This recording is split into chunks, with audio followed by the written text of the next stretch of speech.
how important is it for you to be able to have this be multi-purpose where you can open this up and have some nice daylight come in while you're maybe just listening to music or doing something more casual? Couldn't care less. Couldn't care less. So you're couldn't fine care with this less. being like a back I want it to be a bat cave. All right. Yeah, and I can tell you kind of like what I want or what I'm looking at doing, some of the challenges. Some of you've already identified real quickly. So if that's your attitude, I think I would say, if you don't mind the work that goes into it and the expense, because it's an added cost. He's selling his boat. I would block it off, because that will open up some flexibility for making the room higher performance. Okay.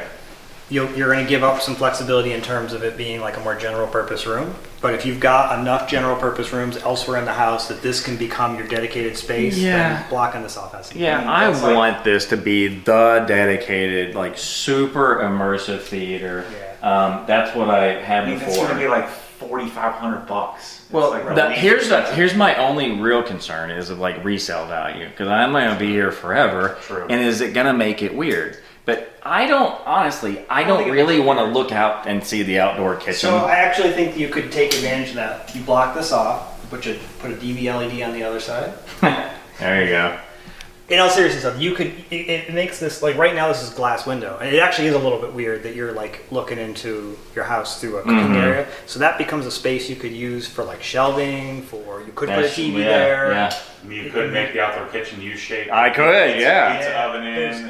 That'd be cool. I could actually mount that thing where it's like just on a roller cart. And then on the inside, because I do like it. It opens up space for acoustics, because it's kind of hard to hang acoustic panels over glass. It opens up space for like these speakers obviously shouldn't be up there. Like we told Matt that. Is that they would be down lower. Right. And so it gives us the flexibility once you put a wall in there and you put a wall in here to put everything where it should go. Well, yes. And so the big problem, window and this big hole here. So I need to wall that off. But since I'm going to be, there's pretty serious construction that's going to be required to do all that. Now, I don't know how expensive that is. You have any idea? He's probably about $4,500 to do this. Well, I just built a wall like that, and it was $3,500 out of my outdoor kitchen. Okay. It's a little more complicated. You have to take the window. I'm telling you, $5,000 or less to do that. So to this me, is really nothing more than apply. This is a 2x4 or 2x6 wall. Right. Put those isolators on it, like I mentioned to you before. I mean, what I would do though, if you're open to doing something that's a step above, just because especially if you're putting that work in, take all the drywall out. Yeah. It's not as crazy as it seems. Put the stud wall in here. You can tie the stud wall in correctly at that point. You're not attaching it to drywall. So you would take the trim off here. You take the drywall down. I would take the ceiling drywall down. Yep. Put the stud wall in correctly. We put in the isolators pretty much everywhere. When this goes in, same thing. Put the isolators in. And then from a lost space standpoint, it's nothing. You're going to lose very, very little. I think an inch of length, maybe an inch to 2 inches of width, depending on how we structure the wall. Height reduction, half an inch. That's probably about it. Maybe an inch if we were to go with extra layers of drywall. What's above this? nothing. Nothing. Open attic. Okay, open attic. So then I wouldn't even necessarily go too crazy with that. We'll do the isolators because it gives you that 15, 20 dB boost in isolation. It actually has some acoustic benefit. It Could makes you your walls, isolate right off of the drywall and not take that out? it won't really do anything if you The do that. disadvantage of taking the drywall out is you got to deal with all the insulation. You got to push the insulation out, otherwise nasty, and then pull it back in. But most contractors are used to dealing with stuff like that and can probably do it. Now, if you said to me, it's a little much, I don't know that I want to do that, Well, I like it. maybe put an extra layer of drywall up and don't worry about it. If there's nothing else out there, it's not the end of the world, but if you can get away with it, I'd get rid of the fan. Fans are nice. It's a really nice fan, but it is going to do more harm than good in terms of what you're doing for this as a dedicated space. And then for the front wall, I'd switch to projector. That's what he wants. I can tell you a little bit. So I already own, because I moved from Texas, I had a nice theater, right? I have an NZ9 projector. It's sitting in my closet in there. Yeah. So what I think I'm going to do is poke a hole in this wall and put the rack and everything on the other side. And I'll show you what that looks like. That way it gives me a little extra throw distance. That's your bedroom? Yeah, this is the bedroom. And you'd be okay with that? Well, so here's the idea that I'm playing with. So I put a rack in here, but enclose it like a piece of furniture. Okay. And then put active cooling, and then it'll kind of help with some of the projector noise too going into the room. And I will say, so for the projector and the equipment you've got, we like to do air conditioning as much as possible. So active cooling is okay, but it's sort of I wouldn't call it poor man's. It's more the backup if you don't have a better option kind of solution. The problem you have is you still have to supply it with cool air and get rid of the hot air. So where do you do that? So if you were to pull air from this room, you have really only one right choice. You have to dump the hot air back into the room.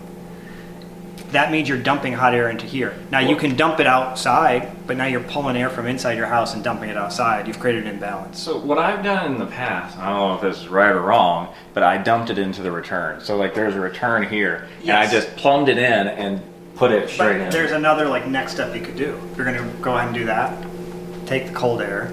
If you never turn the heat on, it's never an issue. If you always are running only AC, never heat, this is never an issue. If you do run the heat, there's another thing to consider, but you can do that, what you're saying. But you can also take the AC you already have and run it into the rack if it's always running cool. The other option, which we do a lot because it's not that expensive anymore, is you can actually get a dedicated AC unit for this. Even a portable one is actually okay. The return, just like you said, goes out to the return. The supply portion of it just comes from the airspace in the closet, and it cools the closet for you. So you're talking about maybe $1,000 investment, something like that. Okay. But now you've got proper active cooling where the system, because this equipment, it's not like, well, if you keep it under 90, it lives just as long as if you keep it under 60. Basically, every 5 to 10 degrees that you can drop the temperature down to a certain point improves reliability and longevity on this stuff. And when you're doing what you're saying, these closets typically still get up to about 85, 90 degrees. Well, I like what you're suggesting. I would have never even thought of that because especially my thought with the projector to get it out of the room, it gives me the throw distance. Yeah, definitely would do that if you can. And it gets the noise out of the room. Yes. But that's a $25,000 projector. Yeah. And so more active cooling to keep that alive as long as... It also opens up flexibility for the future. So if you decide in the future when that thing gets to be too old that you want something nicer, and maybe at that point, with the way things are going with the business and your life and your passion for all this, you're like, I'm ready to step up to a $60,000 projector. Yeah. So at that point, the problem most people have is, okay, well, you can't just stick it in a closet. It'll overheat for sure. I mean, when you move from 3,000 lumens to 10,000 lumens, the heat goes out. There's no efficiency issue here. These things are all using lasers. So the issue is the heat is going to go up just because you cannot make that much light energy without producing that much more heat energy. And if you don't have active cooling and as an AC active cooling, not a fan, it will overheat. That's just a given. So most people run into a problem of they can't. They can afford it. It's not a cost issue. They just cannot put the thing in their room. So this gives you that flexibility. So I like the idea. Where does the actual unit go? Are you talking a mini split? You can literally, you can do a mini split. You can do a ceiling cassette style one. You could actually get away with a portable style. I mean, if we're just talking a closet and we're talking about... So just build the closet and put a portable and then just dump all... You just got to make sure you're dumping the hot air out of the closet. So it's got to go into your return. Yeah, well, the return's right there. I mean, the unit is right above your head. And you could grab a duct. You could run a duct easily. Yep. Right to it. And you can run it in the wall, or well, actually, no. So the idea is, I either build a closet or I build like a wardrobe looking thing, kind of like the Restoration Hardware in the front, so that I have panels because I want all this stuff racked, and I'm going to rack it like 90 degrees, so I can I'm always reconfiguring something. Sure. I can get to the front and back of all the equipment easily. I hate digging around. Depending on how we do it, there's different types of racks. So the standard rack would just pull out in here, and that would be okay, and you can flip them around, just have extra cord length. The other option is they do actually make pull-out racks that spin. They're really nice, they're just finicky. So you pay a whole lot of extra money for something. I had one, and running all the cables, and you had to put the rail, well, mine, I had a step, so I had rails, you have to bolt the rails on, slide it out, and there's all the cable trays. It was a real pain, all to still doing the thing where you're you can't really quite get behind it. You can kind of sort of see, but you don't have. Yeah. I want walk-up access. But oh yeah, a regular rack on wheels does all of that. Yeah, it's just not as slick looking. But at the end of the day, it doesn't really matter because it's you're not going to be opening up and pulling it out constantly. It's only when you're tinkering with it. And it's not that big a deal to pull it out, turn it, get to what you need to get to, turn it back, and slide it back in place. So the only the big requirement for in this room, whatever I do has to be aesthetically it's got to look nice. I don't want an exposed rack. I think what you can do over there actually is maybe turn that front wall into more of a feature of some kind. You could even do something where you've got maybe the rack on one side, maybe just some extra storage on the other, so you've got something that actually looks like it was built that way on purpose. Or you could keep it asymmetric intentionally, but just build it all in so that the asymmetry looks like a design on that wall. Yeah. Yeah, see, you got a desk there, so I think it could be a part of the. And I may have to shift that down to make room to. Sure, but you could use that as part of it, where it's like this now it becomes make part it of like a little office nook. more of an office nook, exactly. Oh You're yeah. gonna Well, I do- need a bookshelf too. You're gonna do acoustic. So you're gonna build a wall here. You're gonna do a. So I don't know if I'm going to do a full wall. What I did in the past that I liked was I just hung the screen, I floated it like a cantilevered screen. And what I really enjoy, I want a near wall-to-wall width screen. You know, if it's like a foot I mean, less. we can do it for sure. I think the JVC is going to be a little bit low on lumens for that. Okay. But this is one of those things we get into the discussion we had earlier. You can do it. It will work, and it will not look awful by any stretch of the imagination. But you'll be well below where you'd want to be for like getting proper HDR. You know, HDR realistically, so the HDR concept, if you will, limits the peak whites out at 10,000 nits. No display does that, and we're not really concerned with it. They actually grade it at between 1,000 for older content and 2,000 nits. The whole value of something like a Mad VR, in addition to the color improvements you can get, is the dynamic tone mapping. And that is basically saying the display can't produce the dynamic range of HDR. How do we still make it look passable? It's not looking correct, but how do we make it look passable at least, given the lower lumens? But what happens is the lower the nits level goes below that 1 to 2,000 nits range, the more work it has to do to make it look right, till it gets to a point where all you're doing is really creating compromises, significant compromises. So the point at which I consider there not to be problematic compromises is about 200 to 300 nits. But you're definitely not getting that. Yeah. JVC. We know that. So what's the number that's okay below that? And that's that 100 to 150 nits range where you're making some sizable compromises, but it still looks really nice. There's still a lot of brilliance to the image. Yeah. We'd have to run some numbers on this, but I suspect we won't be able to hit that number. So where I was before, I had a 150-inch diagonal, 16 by 9, so it was 11 foot wide. And I had the projector was about as close as, well, it was as far as I could get it away, but it was zoomed all the way out. Right. So, and I was at like 125 nits. And I was very happy with that, especially once I added the Mad VR, because when it did the tone, I mean, it's just awesome. And that's the big benefit of it. I think I'd like to expose you to some 300 to 500 nit systems so you can see like what it really can. Well, maybe you shouldn't, because I don't know if I can afford that after I build this wall. That's funny.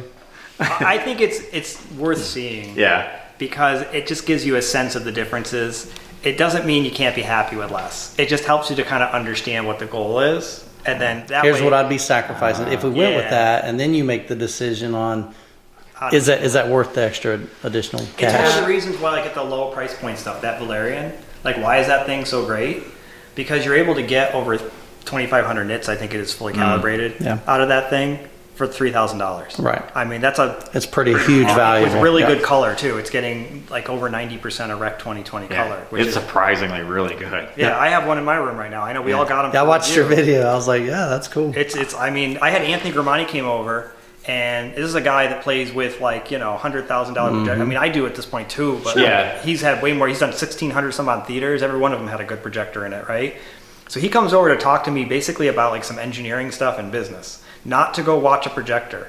But he wanted to see my system, so I turned the projector on. And he goes, "What the heck is that thing?" And I said, "Oh, it's this new Valerian projector. It's cool." I told him the backstory behind it, and he goes, "Oh, okay." Zero expectation. I didn't tell him because that was not why he was there. Right. Yeah. And I'm just playing through clips, and he goes, "What does that thing cost?" I'm like, "That one's like $3,000." He goes, "You gotta be kidding me." He's like, "We put in projectors that cost like 10 times that don't look that good." I was like, "I know." We were in the same place, like, you know, we'd had them reach out, or Michael had them reach out, and I'm like, I'm not really interested in these like Chinese clone things. And we went to CES and went to buy their booth. That looks pretty good. What is this? And it's like, it's Valerian. I'm like, is that the company that's been hitting you up like every once in a while? And he said, yeah, it's the exact same one. So after that, well, let's talk. Yeah. It's surprising. Like the fit and finish of the actual housing is really nice. Yeah, it's a very decent projector. The new one, the Max that's coming out with the extra lens, the price point is jumping a lot. Yeah, it's like think it's about 5,000 now. I think they told me with the lens it's going to be like 7. Okay. Yeah, I didn't So hear I- with the lens. I just heard Yeah. the 5. But I'll be curious. I want to evaluate it later. But my bigger point with all of this is Right. that brightness is starting to show people how much value there is in both hitting higher color volumes, like at least DCI-P3, if not getting into Rec 2020, and higher brightness. Now that JVC, I believe it does over 2,000 nits with DCI-P3 filter in place, right? Or I don't have the filter on, and I was running, so I think it was like 2,500. Where is your projector? You have it. Yeah, it's in my closet. And it's the 9? NZ9, NZ9. not the 900. Not the it's 900, the new NZ9. one. Yeah. So we gotta sell. You can also, You basically, gotta sell it. everything we're talking Resell about online is the is terrible. expensive, yeah. Like everything we're talking about is the expensive part of it, the build of the room, the screen and all that. The projector, it's not that it's not expensive, but it's a very easy change. So you could also do the whole Exactly. thing, put the projector in, get it set up and calibrated properly, live with it, and then down the road, I'll expose you to stuff you wish I never exposed Yeah. you to. So Matt, I just need to plan ahead so that I have the space for it. where's well- the door go? Yeah. This wall. So that's a common question. So I look at it, it's an ergonomics issue, but you do also want to play around with a room like this on speaker placement.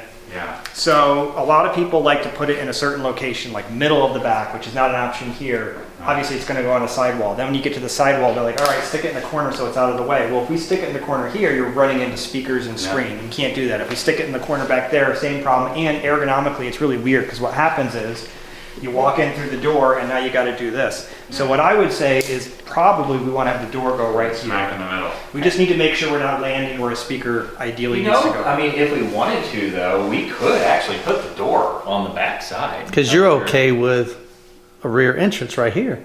Yeah, it didn't bother me. I mean, it's like right here. Yeah. You wouldn't even, like, not to go through the bedroom, but and just The go around hallway. the corner. Right here. I mean, that could be an option that you would stick it there. I actually like this placement if you're okay with that, unless Okay. you don't want to have the door be, because the other way to look at it is what's going to happen when you walk into the house. If there's no door, this is just a white wall. Now you can make it look nicer and there's Yeah, I throw some of the little pizzazz on there to make it a little nicer. But if you do have a Paint a door, big rusty mural on his head. Yeah. Big Yeah, I'll do, who's the guy that does the splatter paint? yeah. oh, Jackson Pollock? Yeah, I We'll do. have him just splatter paint the whole wall. Yeah. So I think if you did a door here, that actually could have some advantage in terms of ergonomically. You're walking in right here. The side speakers really need to be roughly around here, so you're not hitting where they are. Acoustic treatments, we can actually put those on a door. That's not a big Okay. deal. Makes So, sense, yeah. So that's kind of where I'd probably do it. You could do it back here. It's tricky. I don't know. All right. So before I had 212 RT for the LCR, loved them, 110s everywhere else. I, just for the sake of doing something different and fun and crazy, I thought about doing 215. At first I said RTs, but Jeff was really pushing. He said, I think you should do the RMs because they're thinner and they have the bases that match that with the little divots so that they won't kind of fit in there perfectly. And so I'm like, well, if I do 215s, I mean, that'd be crazy and cool. And then we were at Mark's house, and he's got his like 200 subwoofers and newbie, and it's like, what else could be kind of cool? Like, what if they were? Oh no, he has all base layer 212s.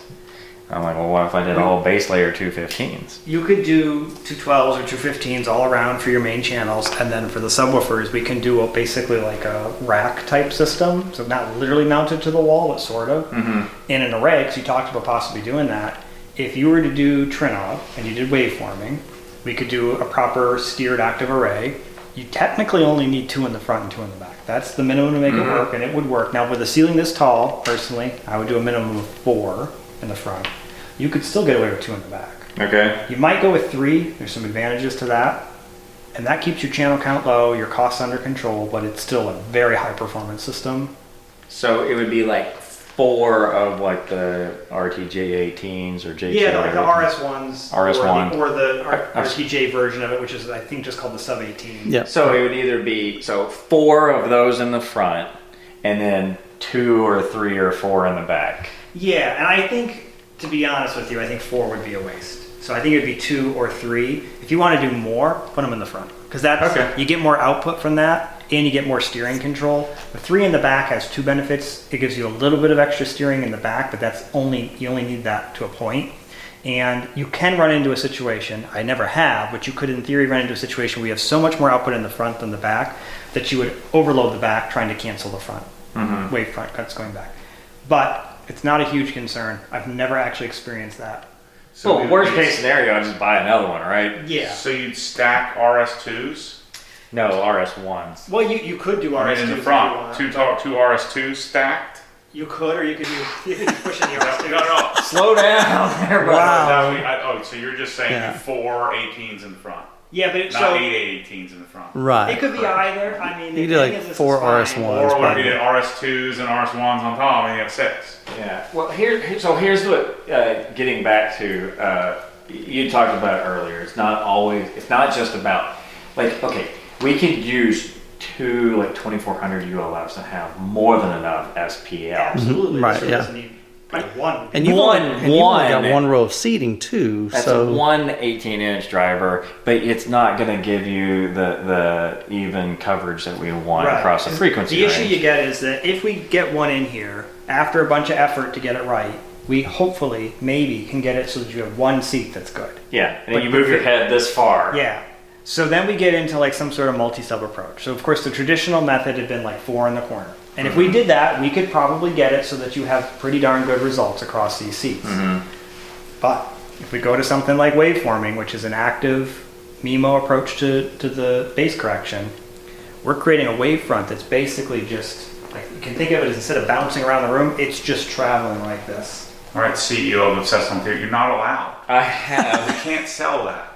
Back to the whole thing we were talking about. Turn off We can't, no. or wave. They let us sell it, I Yeah. think, but we can't You're not the customer base. do anything. Well, what is the product you're going to use? Because there's still ways to make this work with. Monoprice, Marantz, Anthem. Okay, so if you do, Anthem would not be an option for this, but if you do Monoprice, potentially, because they're supposed to be getting art, so assuming that happens, and Marantz, not only are they also supposed to get art, they have a different tool, Odyssey. So Odyssey has that PC software, and you can do a lot with that. So what we can do is, instead of doing the proper full digitally steered array that is part of how waveforming works, we can do a more analog approach where we still build the array. It still produces the wavefront. We still put the cancellation subs back there. I just have to do some extra work to get it all correct. But we can do that within the systems that those have. And then with art, you can actually use art that way. You can build an array, Yeah. and art will... But could we teach somebody to do what you're going to do to the Yeah. darn software? Yeah, so I like think- in their own home. Yes. There's 2 levels to this, right? So first there's building the base array, which is just about, you can do it as little as 2 and 2. You have to have 2 and 2. Minimum, and with art or waveforming, 2 and 2 would work okay. With the other approach I'm talking about, which would be the more analog approach, that won't really work. You could do that, but it really isn't going to work very well. You would really need to have, I think, a minimum of 4 in the front. And then, so the point of that is creating the whole planar wave, right? And it's about putting it at the 1/4, 3/4, and both the width and the height. Yep. If you're, ideally you do the 4 1/4, 3/4 location. And that's not about the processor yet, right? It's just that's That's just a geometric. So we need to thing. build a frame to put the subwoofer up tall. Yeah. Yeah, it can be a 2x4 frame, and I can Okay. put the screen on it, Exactly. and bolt it on. Basically, the frame you build to hold the screen becomes a more robust frame, so it can hold some subs too, and your speakers. And so this isn't Trinov or Storm yet, right? Now you're just doing the base array, and then you have the subs in the back that are the catchers. So right? are It the catches subs the- out of phase? So basically, you delay it by the length of the room. So how long it takes for that wavefront, that planar wavefront, to hit the back wall. So they're not perfectly 180 degrees out of phase. They're Well, they will be calculated. actually. So what happens is you calculate it so that it's 180 degrees out of phase, but it's designed so that what you call the catching is the right term. The sound wave hits this, and now it's hitting an antiphase signal here. If you did it the way you're describing, where everything is time aligned to there, which is the traditional way you would do something like that, and then you turn those out of phase, that's just going to cancel the bass there. Right. We're trying to actually cancel out the wavefront here so it doesn't bounce back. So are these subs passive radiators, or are they Kind actually of passive absorbers. They're passive or active well, they're absorbers. active absorbers, right? Yes, I almost said the same term. So they are active absorbers. So they're doing what this is doing, except for they're doing it at low frequencies, very low frequencies, and they're doing so much more efficiently than we've Because no matter what you want to believe, these things aren't doing much for the they ain't doing jack. Well, they don't. I mean, it's unfortunate, but the amount of bass traps like this that you need in a room to to correct for those problems, you're talking about, first off, more than this room can handle, but like 16 feet thick. Yeah, and you're talking about the whole room has to get done, and you still couldn't get the amount of improvement that we can get through this active approach. That's probably a couple $1,000s. But if you do this, think of it like somebody throws a baseball at you. If you hard stop it versus bring it in. But how do you make the subwoofer do that? It's just time. It's just time. There's nothing more to it than time. So it's still amplified. Still fully amplified. But are these subwoofers, are they then bringing it back? So they are catching it, and so what's happening is it's like a lot of people think of it as, I'm losing all of this bass then. You're not really. You're not getting any bass benefit from those rear subs. All your bass output is the front subs, but you're still getting all the output of the front subs. And if we were to do, just as an example, 4 of the sub 18s, so that's 4 18s, and we did 2 back here, yes, we don't have the output of 6, but this room doesn't need 4 anyway. Right. 4 was already more than this room needed. Right. So you're still getting tons of headroom, way more than is needed to hit. So then these will have to be at the exact same height as those? So if we did 2, they would actually probably just go like here and here. If we did 4, they would be the same as what's on the front. Okay. And you could do 3, so you can create a triangle arrangement and still has a lot of. I'm not going to be able to do that in my room. That's no fun. Haha. Rusty's gonna have a better system. Oh yeah, for sure. So, when you step up from doing that to the waveforming, and is there a storm version of waveforming or art would be okay? So what's that next level doing that just the bass array is not doing? So the thing that makes Trinell's waveforming not just a bass array approach, bass array is more like, as you were pointing out, it's just a geometric thing. It gives you a color palette to work with that's really useful. So it takes away a lot of the problems you otherwise have. So when you're doing this active cancellation approach, one of the problems is you need it to cancel the signal where it cancels it, like where you need it to cancel and nowhere else. Anywhere that it creates a cancellation signal that escapes where you don't want it and gets back becomes an artifact, a distortion. So one of the problems with MIMO approaches historically have been that if you can't perfectly optimize the placement of all the speakers and perfectly create those filters, you end up with these distortions caused by the artifacts. And this is a known problem with some of the products in the market that use a MIMO approach that are not using these bass arrays. Arnaud at Trinell figured that out and said, this is a non-starter for me. So we'll start with a layout, which is a better layout approach in the beginning to reduce that. And then the filters themselves can be simpler. They have an easier job. And then we don't have those artifacts. We don't have an escaping cancellation signal that's causing distortion. We don't have really, really complicated FIR filters that are trying to do more than they really probably should be and causing pre-ringing and other issues. So that's one part of it. The other part of it is that it's fully actively steering everything. So it's no longer just about producing a planar wave and then canceling it, because it's really easy to disturb a planar wave. These chairs will actually disturb a planar wave. So what happens is you have a nice, perfect planar wave. It's running, and the moment it comes in contact with the chair, you're going to. We can do this with ComSol. You can actually see. I have a simulation that will show you what this looks like. You see it start to fall apart, and instead of it sticking to the ground and the walls, it actually starts to turn back into more of a spherical wave, and it starts to reflect and bounce around, and you start to get some interferences, and then it will pass this point and start to turn back into a planar wave. But the problem is this is exactly where we needed it to be a perfect planar wave. Now it will eventually, as I said, turn back into a planar wave, but probably in this distance it won't. So now we've got this screwed up, partially spherical wavefront coming through here, and we can't cancel it easily anymore. So what they're doing is they're actively steering it so that it doesn't fall apart here anymore. And they can also make it, because some of the reflections off of the wall are good, and some of the reflections off of the wall are bad.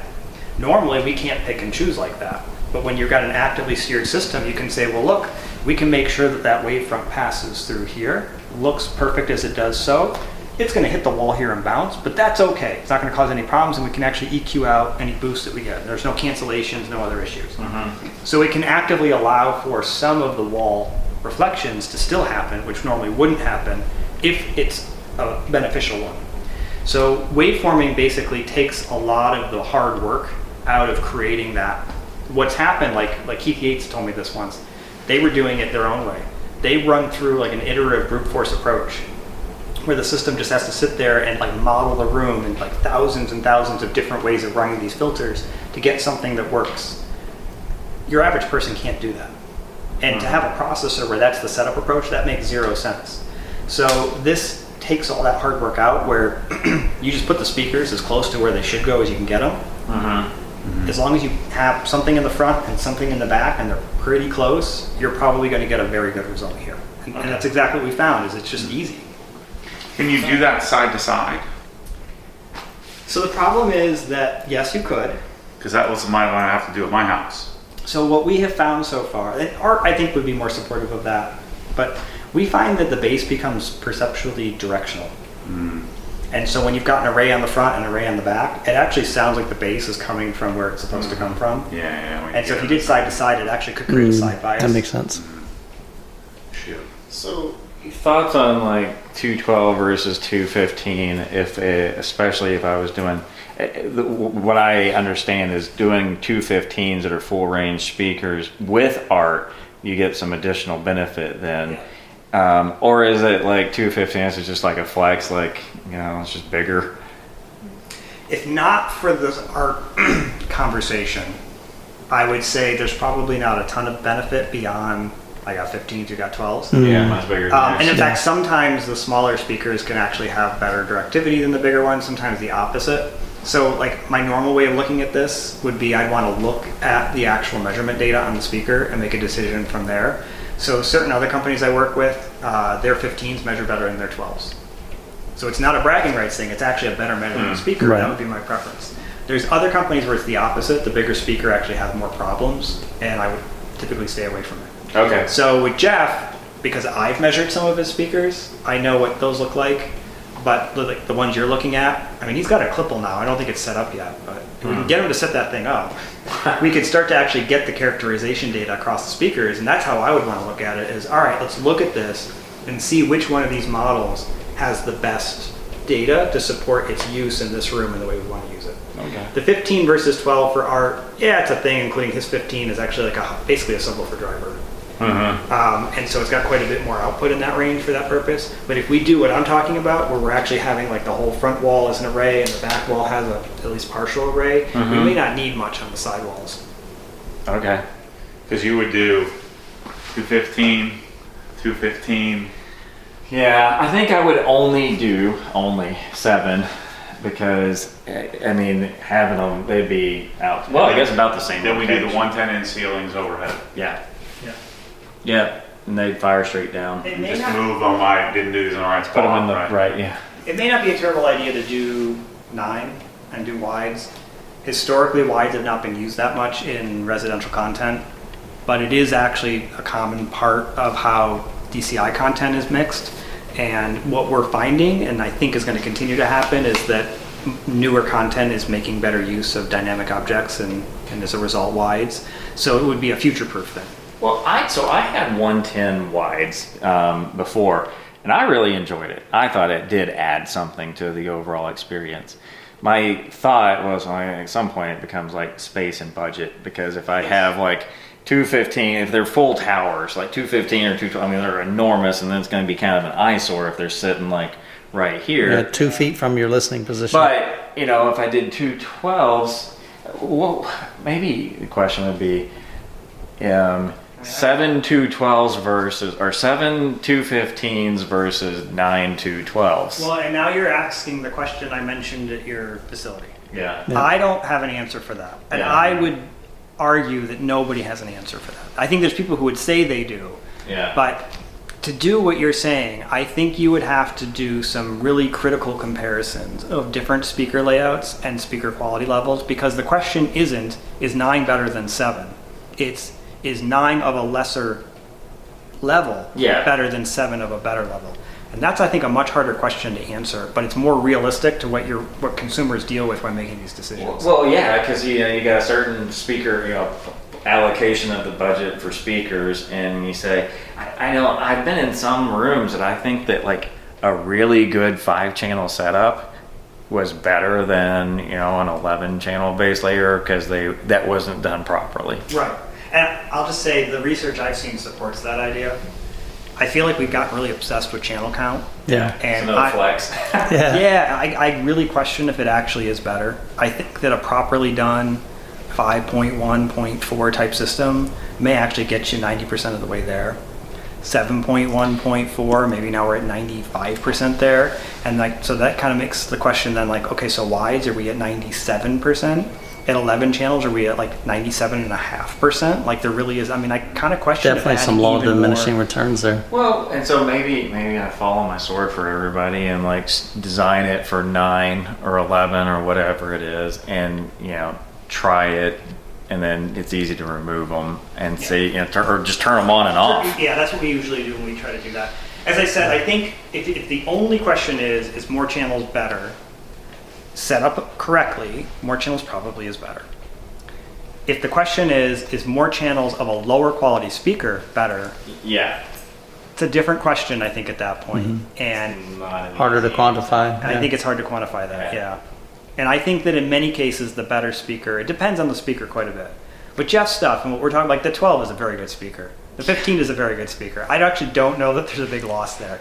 But what if we're talking about having to go to like the 110? Instead, like what if everything has to be 110s and only the front LCRs are going to be able to be like a 212? Is that better than if we could get away with 212s all around? I would suspect, because there's such a dramatic difference in the dispersion, that the 212s all around would actually be the better sounding solution than the 110s. Well, my experience with all matching bass layer, it's always been really good. Yeah, If you can do it, I mean, it's a pretty big jump, but it is. it's cool. You need to take another little camera break, or you good? So then I guess the next thing is or the last thing is acoustic treatment and planning power for all this, because I'm gonna have to add some power now. I think this is all one circuit. Yeah, I mean, you're probably going to, well, most of the power would be there. So you'd be running wires and ideally all the amplifications And into the it. panels right there, there's tons of room in that. Yeah, that one does have a lot of open space. Yeah. That's easy. I mean, we can do load calculations for you and kind of figure out based on how much equipment you have, what you need on the panel run Two in. dedicated 20s will be fine. Probably You're gonna run don't. Class D.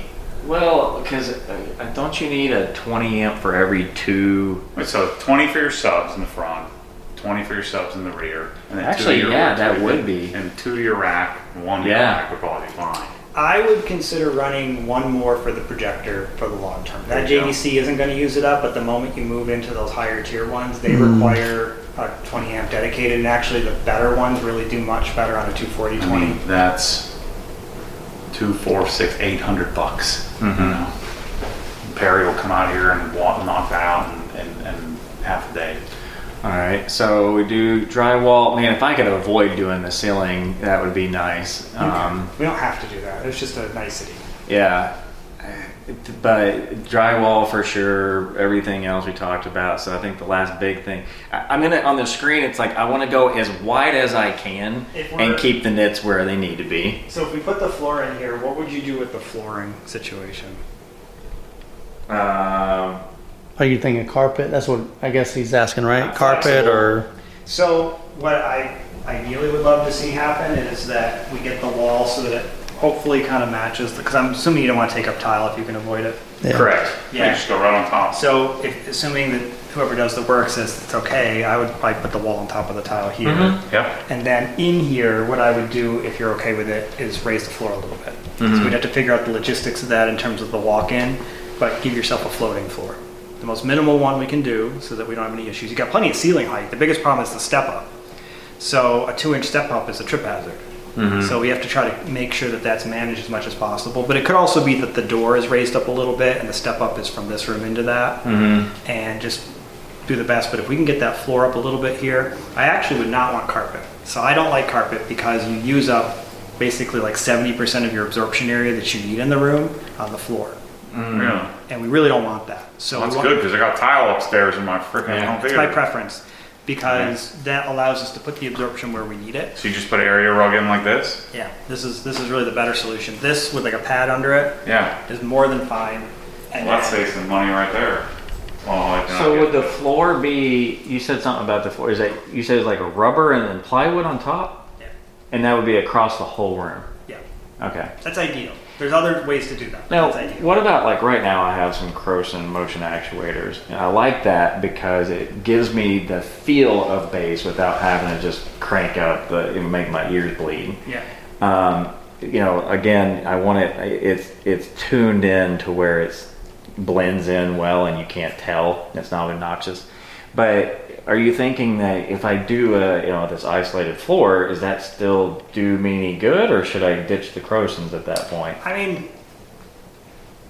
you could have both. I actually am not a huge fan of the Crosons. I prefer the more natural effect of the floating floor.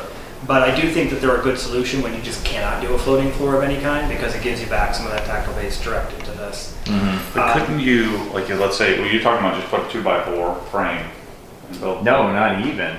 Not even that. Rubber mat. It's like gym floor, like stall mats. Basically, yeah, it's a little. But then you want to It's tile more on top of sophisticated, fancy stall. Well, yeah. So you do that. You put your plywood on top.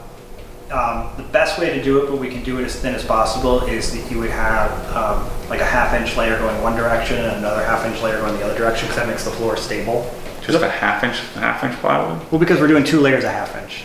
So you'd be at 1 inch total plus the rubber mat. So call it 1.25 inches. And then you're going to, And then- tap con it to the floor? No, it's floating. It's floating. Okay. So you're just pressure fitting up against the. Yeah, you actually put a little bit of foam rubber material all around the edge of the room. Okay. And this goes in there. That way it doesn't cause any binding or anything. Then you put your flooring of choice on top. It can be wood, it can be tile, it can be anything but carpet. Like, that's the one thing I wouldn't want is carpet. And now you've got a floor that floats. We then build, once that's done, everything else gets put on top of that. So then the subwoofers are going to be able to shake that and you way more easily than they could before. I suspect, and I'd have you over to my house so you can see this for yourself, that you will find that you don't need the Crosons anymore. That's cool. Yeah. I'm sure you could engineer some sort of little angle trim for the door transition. Yeah, just put a wheelchair ramp in. Yeah. Well, I mean, you're only an inch, so you could just make it a little ramp. Yeah. There'll be some sort of transition there. Or even, I wonder if I could We've also transition had people inside. do it where they have more of a gradual ramp into the walking space. Yeah. The only issue you got to worry about is that you do end up with a space kind of like here where like you could trip down if you're not paying attention. So from this perspective, it's usually fine. If somebody's trying to walk by the chairs here, there's like a little ramp. And I wouldn't care so much about tripping. I'd care about, well, how's it look? You know, it looks okay. I mean, your once kids it's all trip, done. tough it out. If you look, look at this front door, like a 4-inch step, and then never. Okay, yeah, so if this has never been an issue, we're talking about this. Hey, we're talking about it that much. Good point. Yeah. I don't care. Yeah, so you Sign a waiver when you walk in. Don't The trip. same thing as this basically gets done over here. Yeah, The yeah. transition into the higher up. Yeah, and the step down is a lot more than it is inside, so Yeah. Okay. I'm not too worried As about long it. as that's not an issue, then yeah, you do that here. I mean, the more I can raise it up, the more cool stuff I can do with it, but the minimum I can do, I say, is an inch. So inside the walls, do I need to fill this full of like the acoustic rock wool or something? Okay. Yeah. It doesn't have to necessarily be like acoustic rock wool. It can be rock wool, it can be, honestly, fluffy fiberglass works just fine. The pink There's, stuff? yeah, there's Okay. differences in these materials when they're used for absorber panels, but there's not really any differences in the wall. That's good to hear because that's available at Home Depot. Yeah. Well, they have both. Yeah, oh, Either is safe and sound is rock wool. That's Yeah. fine. So this drywall comes down. You're putting what? Ideally. What are you putting behind it? So the product I would recommend for this kind of a project would be the Hush Frame product.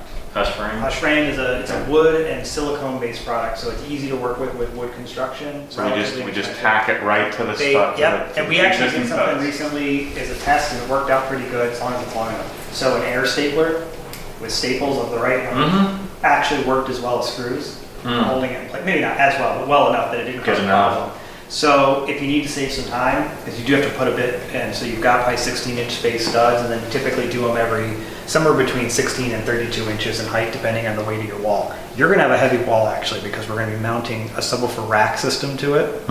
And so while some of the weight is taken off by the floor, it's still going to be pulling on it. So we probably would do on this wall only every 16 inches. And so to make that quicker, you can just staple in place. They actually go to the side of the stud instead of to the front of it.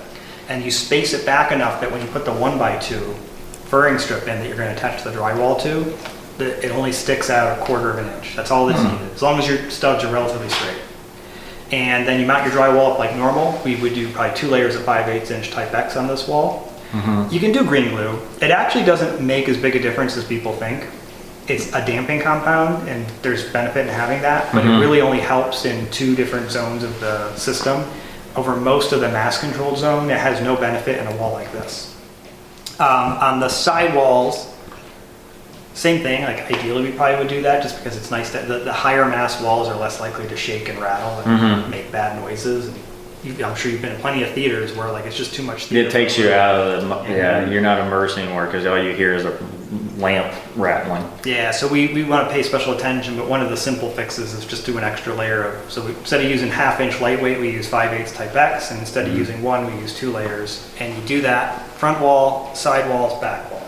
On the ceiling, I mean, if we want to save some effort, I guess, and avoid having to deal with the insulation, I think that if you put the extra layer of drywall up there, 5/8 Type X, on everything and then retrimmed it out, that would be sufficient to give it that extra mass, and it actually would increase. You get about 6 dB more sound isolation through it.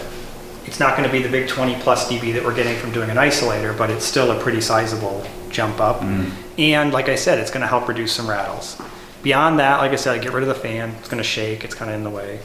It's a nice looking fan though. Yeah, I figure it's kind of go. Yeah, for sure. HVAC, we'd have to plan it. I don't. It's through the soffit. Yeah. So what's the return in here? What's the return? Oh yeah, that's gonna be a problem, isn't it? Well, There is no return. You can put one in. Yeah. Well, the unit's like right there. Yeah, so if the unit is here, what I would do is Oh, this is on that. Is that harder to get to then? Okay. Yeah, that's a long way up. Unless I can just tie into like one of these. That's not a return. I would bring an HVAC guy in, and what we can do is come up with sort of a napkin drawing type design and say, hey, can you make this work? And then look at it and see. Yeah, where is the nearest return? Yeah, I've learned a lot today, and it gets me excited because, well, I'm a little worried about the dollars, but it sounds like it's going to be a big step up from what I had before. I didn't want to just like recreate the same thing again, but I'm actually excited to hear that a lot of these things can be done without going into like $250,000 territory, and it leaves room to play and tinker in the future. It sounds like you're like 15,000 in room, 20,000 in room. Well, that's not too bad. Right, you got 20,000 bucks on the high side in room adjustments between HVAC, block, drywall, material, right? Well, it's not nothing, but it's not like it's 80 grand just before you even buy the receiver. Yeah, right. And we're talking some pretty major like wall building. Yeah. And doing the sound isolation, and which will be super cool because, the family, we didn't come in here, but, this is the family room. This is where all the activity, turn on the lights. A lot of noise coming from this area. I mean, I even have a TV on the other side here. So, what if you build this wall first? That way you can keep all the dust and dirt in there. Yeah. Build the wall to isolate the room and then rip the rest of the drywall out. Yeah, that's and a lot of our high-end jobs. That's actually what they do. Yeah. I'm not a contractor, so I'm not an expert in how that's done. But that's what I've seen done. Is they actually will even sometimes build temporary walls just to keep the dust in and then do their work. Sure, even if you build the stud wall and plastic it, Yeah. My kids will be in here watching like YouTube on TV, and I can like go watch a movie in there, and like I know there's going to be rattles. I don't care. I don't really care about the stuff coming out into here. They're used to it. It's just the noise going in. I don't want to. But it'll be everything we're talking about doing should be dropping those numbers, like especially the extra drywall and everything. We should see like the 20 dB. That's just the isolator alone.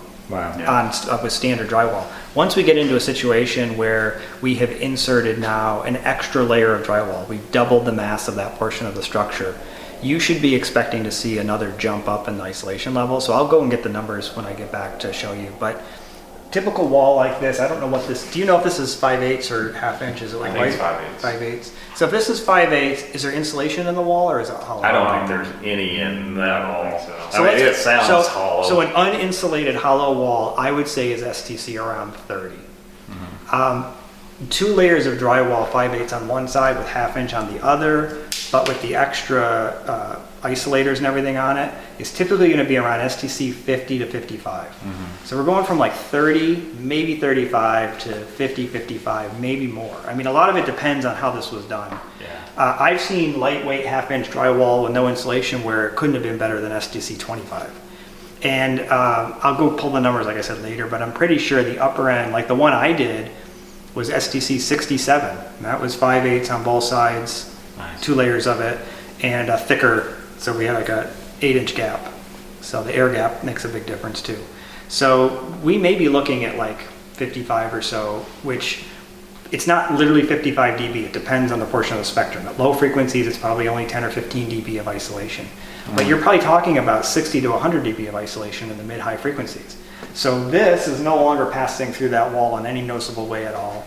Same thing going back the other way. There's going to be a faint sound, but it should be faint at best.